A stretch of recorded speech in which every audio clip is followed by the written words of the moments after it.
Last night, the Golden State Warriors got pummeled by the Brooklyn Nets, which led us to this unbelievable, really truth-telling interview between Charles Barkley and Kevin Durant.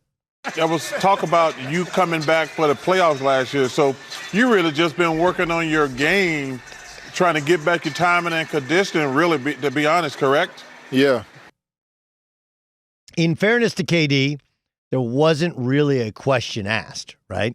There wasn't what have you been doing to get, but everybody kind of knows the deal there, right? Leads you into some sort of answer and you just talk. Unless you're Kevin Durant and you're ready to go. Media obligation fulfilled, but statement made not just by your final score, but also by how you handled the TNT guys. And maybe Barkley. Maybe it's that Barkley said what everybody thinks about Kyrie Irving, which is, hey, dude, you don't have to be the smartest guy in every room. But man, can he play basketball? Man, can he play basketball? If you wondered why people put up with Kyrie Irving, like, God, he's a lot, right? Saging the court. We don't really need a head coach. World is flat. I want to stay in Boston. Boston can't stand you. Boston can't wait to get rid of you. If you wondered why, that's why. And while there's all kinds of questions that are still to be answered, I got to tell you, the early returns, and if November taught us anything, early returns don't actually mean everything, right? It's what happens at the end when every score and ballot is counted. That's actually what matters. But the early returns on the Brooklyn Nets is, man, they not only have incredible talent, they're a pretty well put together roster, right? Like, you have another guard in Spencer Dinwiddie, LA kid, for when Kyrie goes all Kyrie. You got Joe Harris, who's a great shooter, who can just open up the floor. And you got a rim protector in DeAndre Jordan. And the bench ain't bad either. But let me start with the Lakers and the Clippers. The Clippers won their second NBA championship last night, or it only seems that way to Clippers Nation. There is no Clippers Nation.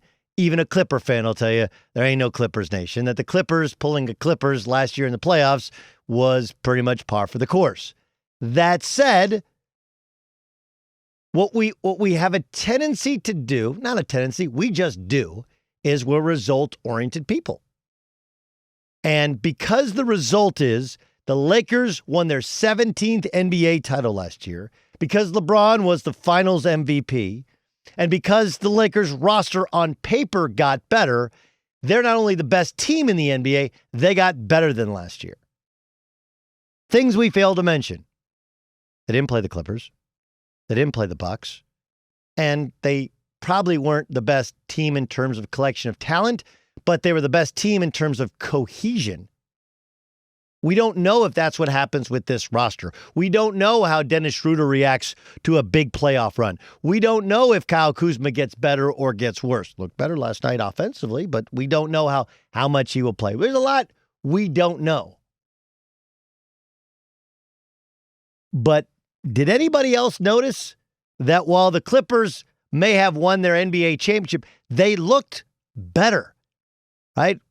They look. Now, I don't know if Nicholas Batum suddenly remembered how to play basketball like he did before he signed that gargantuan contract with Charlotte. And I don't know if Marc Gasol is going to look like he's washed up the entire year. But the Clippers last year did not have great chemistry. And that was only made more prominent and more obvious when they played in the bubble. They were a bad bubble team. Lou Williams didn't want to be there. Montrezl Harrell didn't want to be there.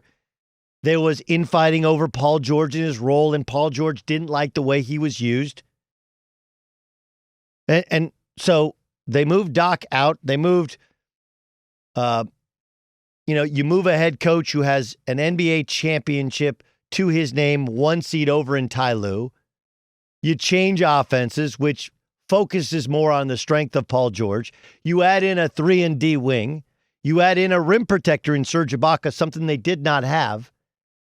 And with all of the attention on the Lakers roster on paper getting much better, we should point out that the reason the Lakers knew they had to step up their game in their roster was they weren't a great team. They weren't a great collection of talent last year. They were a great team.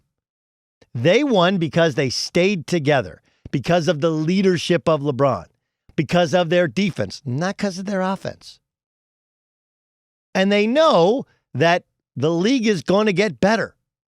And the Clippers will be better out of the bubble than they were in the bubble, and more cohesive in year 2 of those two stars playing together than they were in year 1. I get it. It's a no-lose game for the Lakers. We've seen plenty of teams take a dump when they get their rings in the ring ceremony, and it screws everything up.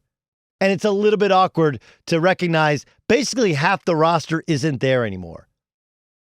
And while I know Rob Pelinka is doing a very, very good job. The reason he's forced to do a very good job and move some pieces around is he knew his team wasn't all that good. They just got the most out of what they had and played together and stuck together. And oh yeah, by the way, got the benefit of not having to play the Clippers or the Bucks on their path to an NBA championship. It doesn't mean they have to give it back. It doesn't mean they have to apologize for it. It doesn't mean it's an asterisk by the resume of one LeBron James. It doesn't mean any of that. It's just the reality of it. And if you want to be result-oriented, that's fine. You can. Okay, but the subtle nuances of last night were, look, the Clippers have evolved and done so nicely offensively, and it seems I like some of the fixes to their roster. I like Landry Shamet, but obviously they felt like they had to move him out, and now you got Reggie Jackson off that bench with Lou Williams. That's a pretty dynamic backcourt off the bench. I like Nick Batum. Yes, they overpaid for their Morris, but he's the better Morris. So I like Luke Kennard, who's a better shooter and a more efficient player than Kyle Kuzma, making more money than Kyle Kuzma.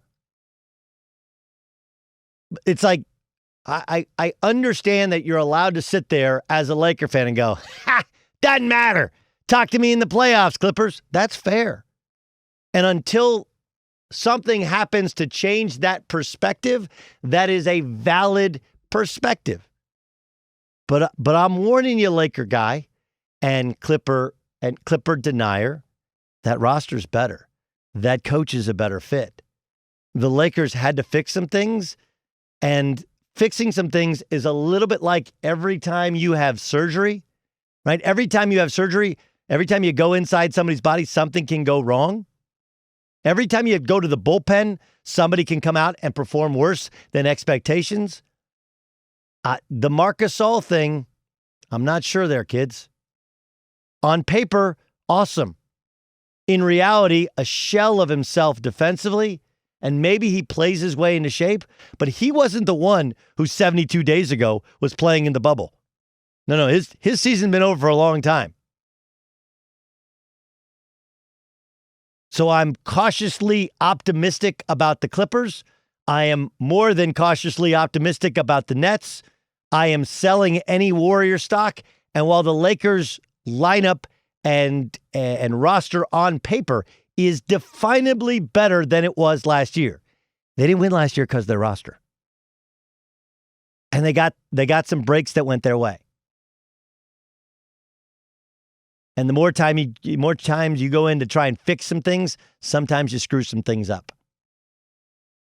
I'm not sure if they're really the best team in the NBA, because we're asking that.